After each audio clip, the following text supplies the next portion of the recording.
Hello everyone, welcome to my YouTube channel. Today topic is regarding about BKC, that is Bornal keratoconjunctivitis.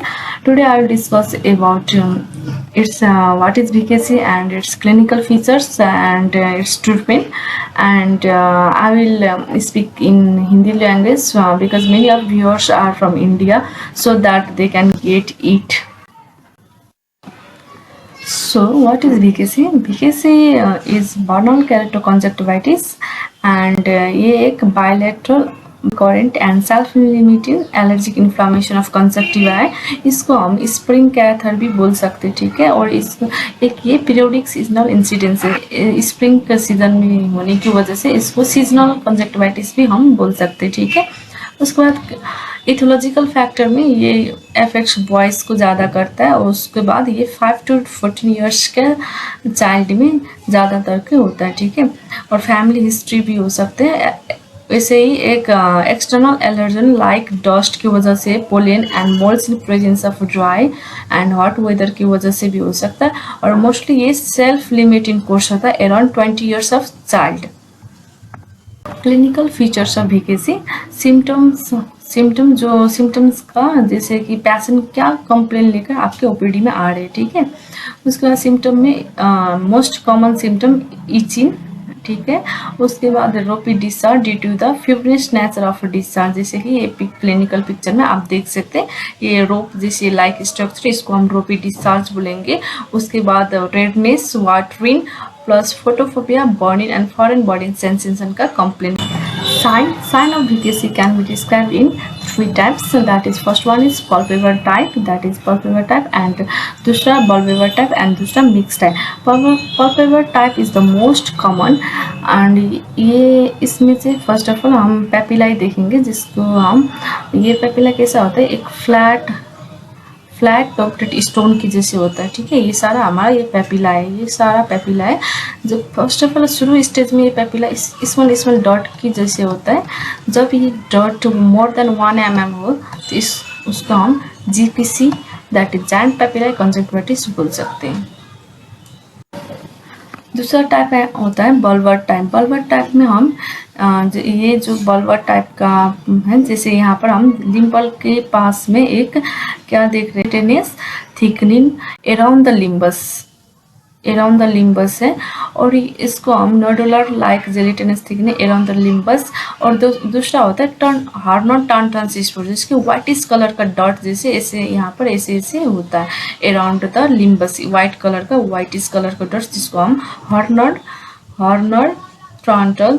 ट्रांटस dots या sports बोल सकते हैं, ठीक है. दूसरा होता है मिक्स टाइप में बल्बर टाइप और दूसरा एक पल्पेवर टाइप का बोथ का क्लिनिकल फीचर होता है. इसको हम मिक्स टाइप में ले सकते हैं. कभी कभी हम इसको लिम्बल हाइपरट्रोफी भी बोल सकते हैं, ठीक है. जैसे ये लिम्बस अराउंड द लिम्बस है, इसको हम लिम्बल हाइपरट्रोफी भी हम इन क्लिनिकल फीचर में साइन में मेंशन भी कर सकते हैं. इसको केराटोपैथी, जहाँ पर एक कॉर्निया इन्वॉल्व हो. उसके फर्स्ट अर्ली केसेस में कॉर्निया कभी इन्वॉल्व नहीं होता. जब ये ज़्यादातर आप दवाई मेडिसिन की यूज़ के टाइम मेडिसिन यूज होने के बाद भी ये ठीक नहीं हो रहा है, तो उसके बाद हम कॉर्निया का साइन फाइंड आउट करेंगे, जैसे कि पंक्टेड इपिथेलियल कैरेटाइटिस, जिसको हम एसपीकेस भी बोल सकते हैं. ये हमारा सील्ड अल्सर क्लिनिकल फाइंडिंग होता है. ये एक सुपेरियर पार्ट में होता है और दूसरा ये ओवल फॉर्म में, क्योंकि जब ये पेपिला जीपीसी जो होता है ना, वो क्या होता है टार्सल प्लेट, अपर लिड का टार्सल प्लेट में, जिसकी वजह से कॉर्निया में फ्रिक्शन होता है. और जब आई ब्लिंकिंग की वजह के टाइम जब आई ब्लिंकिंग हो तब ये यहाँ पर फ्रिक्शन होता है, जिसकी वजह से यहाँ पर एक सील्ड अल्सर फॉर्मेशन होता है, ठीक है. दूसरा है कॉर्नियल प्लॉक और दूसरा है सब इपिथेलियल स्कैरिन और दूसरा है सीरोजेरन toxin. Pseudo means fake. What does pseudo indicates? Pseudo indicates fake. Gerontoxin means same as Oracle channelase. एक whitish कलर का चॉल्क जैसन होता है, जैसे whitish चॉल्की white या चॉल्क white जो भी आप बोल सकते हो, वो वैसा होता है, ठीक है। और ये ऑर्कल सैनालिस एक कॉर्नियल डिजेनरेशन जो कि एज रिलेटेड है, कॉर्नियल डिजेनरेशन ऑर्कल सैनालिस होता है जिसकी वाइट कलर का formation around the limbus area में होता है। ये अराउंड द लिम्बस वो भी 360 डिग्री में होता है ऑर्कल सैनालिस। मगर ये सीरोजेरेंटेक्सन जो कि जब भी ये वीकेसी का पैसेंट जो दिखता है ये चल्की वाइट कभी भी ये सुपेरियर पार्ट, स्पेशली ये सुपेरियर पार्ट में होता है या ये नेजली एक पॉइंट 360 डिग्री में नहीं होता। इसका फाइंड आउट करने का तरीका वो है। और दूसरा डिफ्रेंशिएट करूँगी कि ये एक arcus senilis age related corneal degeneration है, 40-50 एज ओल्ड एज में होता है। और सीरोजेरेंटेक्सन ये वीकेसी की वजह से ये यंग एज में होता है जिसको हम सीरोजेरेंटॉक्सन बोल सकते हैं, ठीक है। उसके बाद वीकेसी की कंडीशन में हम मोस्ट कॉमन वीकेसी की वजह से केराटोकोनस होता है due to the rubbing of eyes. So हम इसे पैसेंट में rubbing avoid the rubbing of eye patient को बोलेंगे आई रब नहीं करने के लिए, ठीक है। जिसकी वजह से आई रब की वजह से कॉर्निया का जो एपिथेलियम लेयर है वो थिनिंग होने की वजह से केराटोकोनस फॉर्मेशन होता है। जो एपिथेलियम लेयर थिनिंग होता है जिसकी वजह से केराटोकोनस। सो जब भी हमें ये वीकेसी का पेशेंट हो जो लॉन्ग टर्म से वीकेसी एलर्जी का आई डिजीज है उसमें से हम केराटोकोनस भी हम रूल आउट करेंगे क्योंकि थिनिंग की वजह से कॉर्निया का कर्वेचर में चेंज होता है जिसकी वजह से ये केराटोकोनस फॉर्मेशन होता है, ठीक है। ट्रीटमेंट ऑफ वीकेसी यूजुअली ये ट्रीटमेंट में first of all general measure treatment का एक रूल है। जब भी हम जनरल मेजर से शुरू करेंगे जनरल मेजर, उसके बाद मेडिकल ट्रीटमेंट से शुरू करेंगे।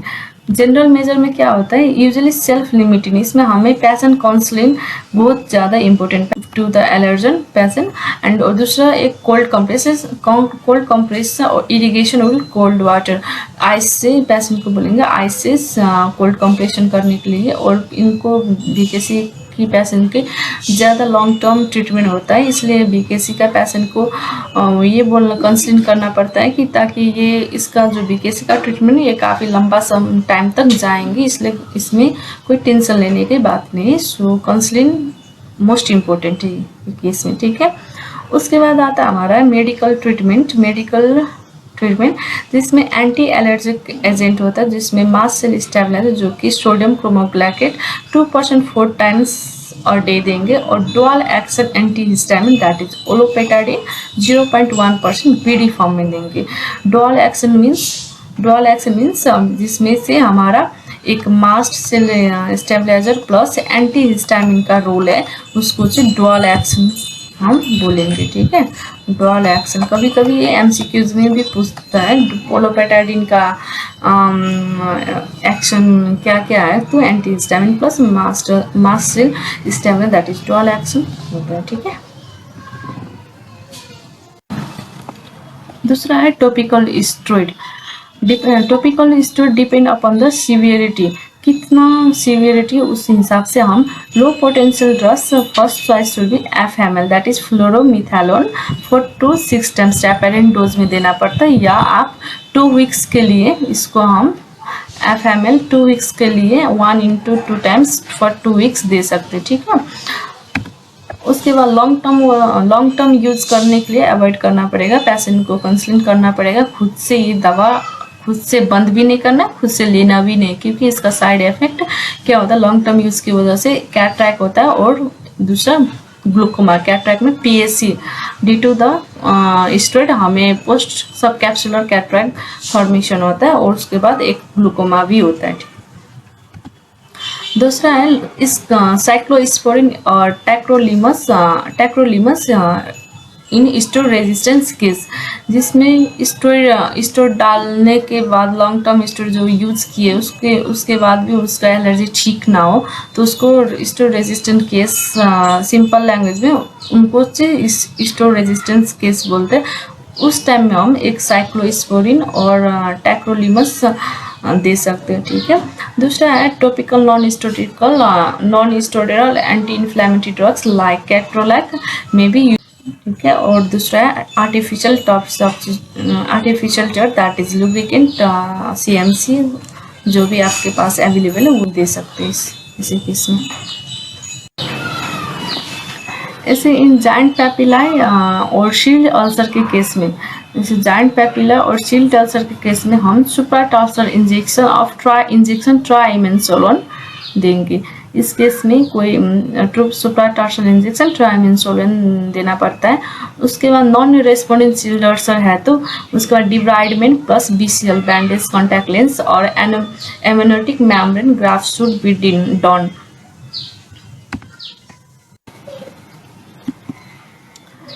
Risk factor of GPC soft contact lens wearer के पेशेंट में होता है, तो वैसे ही हमें प्रोस्थेटिक आर्टिफिशियल आई वेरियर के और उसके बाद नायलन सूचर की वजह से भी होता है। नायलन 10-0 जो कॉर्निया में यूज होते हैं वो से सूचर में भी उस वजह से भी जीपीसी होता है। दूसरा treatment of GPC discontinuation of contact lens, prosthesis and offending agent, mast stabilisers वो कि सोडियम क्रोमोग्लाइकेट और olopatadine eye drops, topical steroid में प्रेडिशनल और fluorometholone according to severity, supratarsal injection that is triamcinolone, ये मत भूलिए। उसके बाद mechanical excision of giant papillae as required. Thanks for watching and please subscribe my channel for your support to grow my channel. Thanks. Have a good day.